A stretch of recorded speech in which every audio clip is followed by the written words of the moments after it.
So what do you do to help people to love themselves? And how does this link in with energy?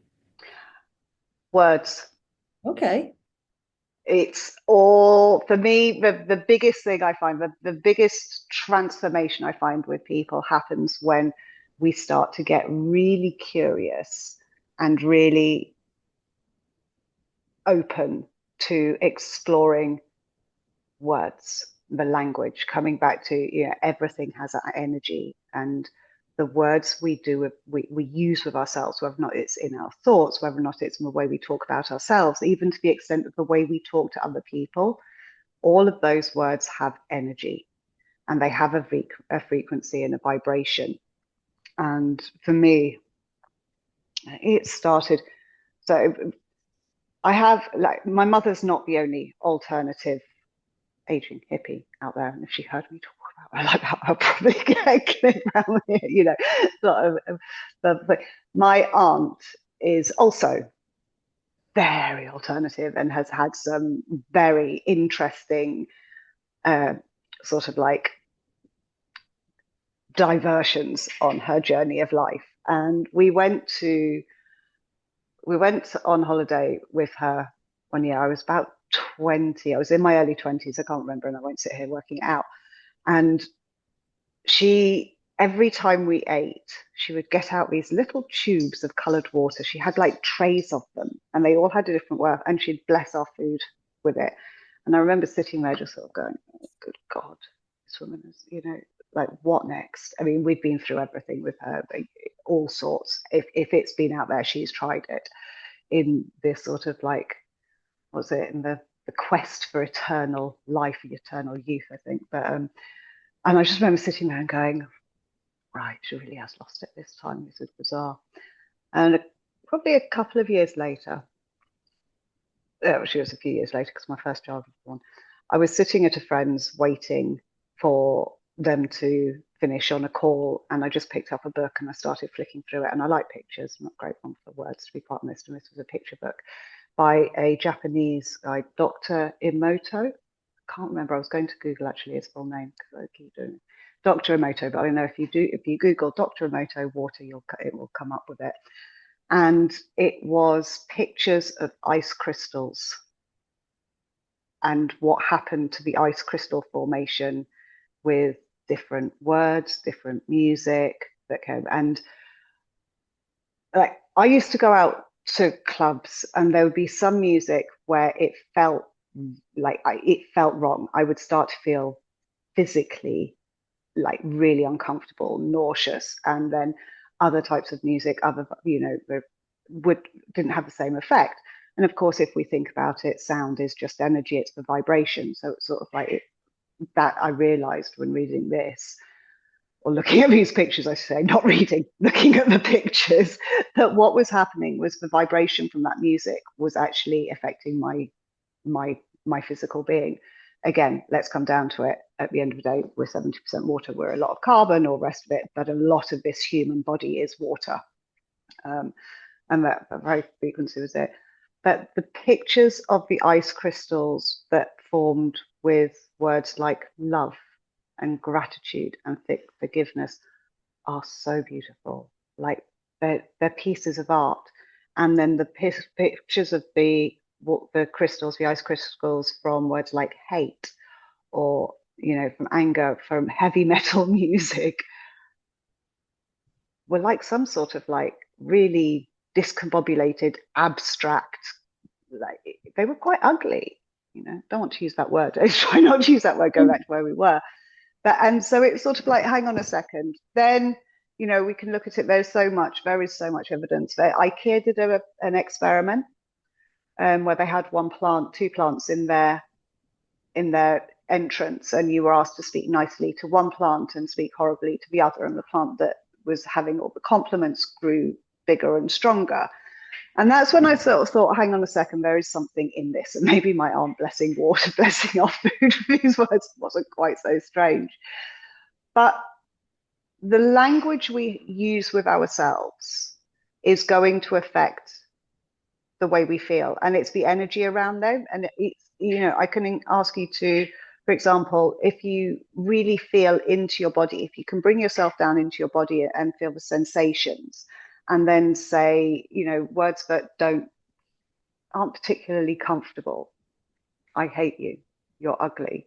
You can actually feel and you can see, if you look in the mirror, the shoulders will come forward, everything will come down. You feel heavy. Whereas if you can sit there and go, actually, I like you. You're all right. You're quite funny. Also, Give you your time. tone of voice is different when you say the different things. But also, because I am familiar with that study and um was a little bit, yeah, it seemed I was a bit skeptical. Hmm. Um, but a lot of words are very onomatopoeic, aren't they? So harsh words, they've got the kind of the T's and the K's and the Yeah. and we say them in a harsh way. So the vibration, I wonder what it'd be. Well, yeah, like what language does water speak? It's like I wonder what it'd be like if you were speaking a language that you didn't know and you were just saying words. And because I Hmm. think a lot of these words are onomatopoeic in every language, aren't In they? every language. So I left the UK in 2004, and after traveling for a bit, I ended up in Cyprus, where they speak Greek, which is quite a harsh language. Like there's a lot of harsh sounds taking on from there. And I remember waking up one morning and it sounded like there was a fight going on outside my bedroom window. I lived in town, there was a fight going on out. So I sort of got up, as nosy as I am, when she stuck my head open the shutters, had a look out. And what I thought was going to be these two sort of like middle-aged men kind of like arguing in the middle of a road. Actually, it turns out they were friendly. They were sort of like greeting each other and it was sort of like slapping each other on each other's back and there were smiles on their face. And it was just sort of like, that is not what I was expecting. Yeah.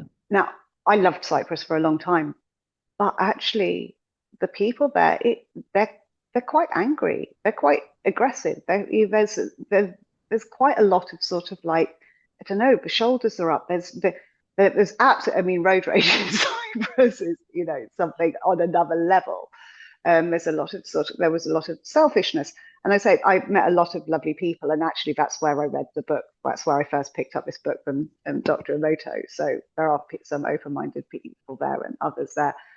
But going back to what you were saying, yeah, that vibration, the vibration from the sounds our mouth is making, actually, again, that vibration is going to affect how we feel in ourselves. I've spoken to people who are bilingual who've talked about how they express and experience emotion differently depending on what language they're speaking. So if they're speaking, Ah, say, Spanish, it's a more emotional language. It's a mm, more, and they'll feel bigger emotions of speaking English. Than it's yeah. a bit more like, and I think that's quite interesting as well that we express ourselves differently depending on what words we're using, what language, and all of Yeah, that. going into that one, I like that, and that's really interesting. And something I would suggest that people sort of explore is, I mean, in English, there are something I think it's 34,000 words to describe how we feel.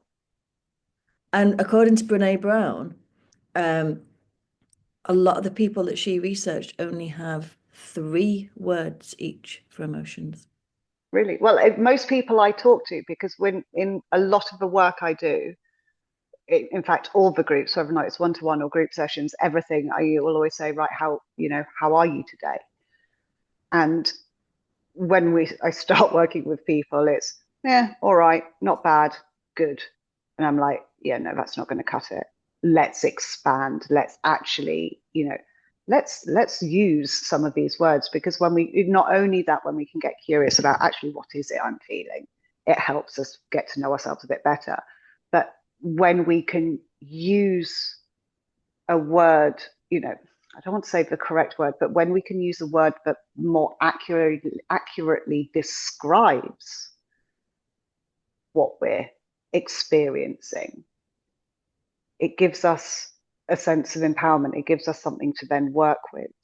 Yeah. And going down to the power of words is, if you think about a time that you were excited, about something, really excited about something, and there's that, you know, got butterflies in your tummy, and there's this sort of like fizzing of like, oh, okay, what's coming next? Kind of like, yeah, I can't wait. What's this?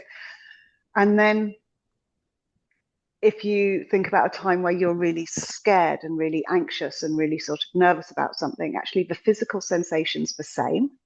Yeah. It's just that what's changed is the words we label that with. So now instead of going, oh, I'm scared, I will say, I'm excited about this. Yes. I'm a little bit, maybe a little bit apprehensive, but I'm excited about this because my energy then going into the situation is going to be more uplifted. If I go into it going, I'm scared, I'm already, you know, recoiling. I can feel my body kind of like going, I don't want to do that. So again, you know, getting the emotions wheels, the feelings wheels, and the typical feelings wheel I've noticed is 4.